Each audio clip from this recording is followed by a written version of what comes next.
Hey, my Legion, how y'all doing? I said I was gonna do some cleaning. I keep forgetting to mention this in a video because sometimes I lump movie reviews into videos and stuff like that. I thought I'd just do a review of this by itself.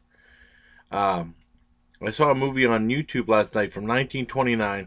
Well, the interview was my big movie that my dad was nice enough to get me for my birthday. We ordered off uh, Time Warner Cable on demand $5.99. He fell asleep during, but we have 48 hours if he wants to see the whole thing. He should. But I really enjoyed it. Well, anyways, after that, I saw a movie from 1929 from YouTube.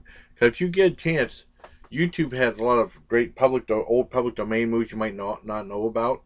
And I saw a movie called The Great Gabbo. And this was probably the first ventriloquist movie, like with a crazy ventriloquist guy, and it led on to movies like the Dead of Night sequence with the ventriloquist dummy, and also Magic, which is a big cult classic. And what this is, 1929, and it stars Erich von Stroheim, who's a very popular silent film star. I think this was his first talkie because I think this is when the talkies first started from the silent movies. Because if you ever see, it's really amazing. If you saw, I remember seeing Alfred Hitchcock's Blackmail a long time ago. It starts off like a silent movie and then becomes a talkie because it's right in between that transition. It's really interesting, that movie, and it's a very good movie.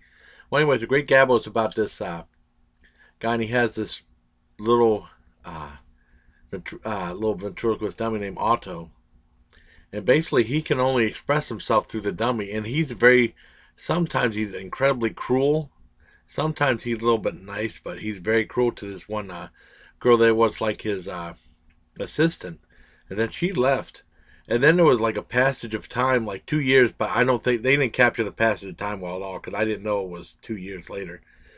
And he became a very more successful people, and he had like other people working for him, and they didn't want anything to do with him. And then she ended up wanting to help him out some more, so he said okay. But she didn't tell him he was married. And I don't want to give away much more, but the guy's nuts.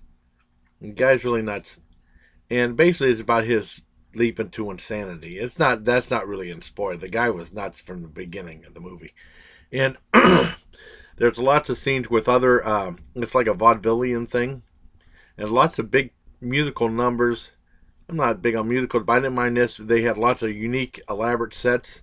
And with different musical numbers, didn't have anything to do with ventriloquist dummy. I think this was kind of filler for the movie. It's like an hour and I can't remember, an hour and 18 minutes or something like that. 1929, and I found out, I was reading a review in that Video Hounds magazine, and it was saying that Erich von Stroheim hated this movie. He thought it was like too much of a reflection of his real life, or people might think that's really him. So he offered to buy all the rights to the movie so he could destroy it, but he found out that someone else bought the rights to it, Edgar Bergen, who is a very famous ventriloquist and the father of Candace Bergen from Murphy Brown. And yeah, if you know Edgar Bergen, he was the voice of Charlie McCarthy, Mortimer McSnurd, and some other ones. There's a movie with him called Letter of Introduction. I started watching that, messed up on my Roku. I got finished watching that. I'll probably be doing a review of that sometime. But I enjoyed that Great Gabbo. There's lots of musical numbers, but it didn't bother me because they always tried to do something interesting. One like in that Marx Brothers one. So I give this an 8 out of 10 for The Great Gabbo on YouTube from 1929. So until next time, everybody, please take care of my Legion. Now I gotta start cleaning. All right, bye everybody.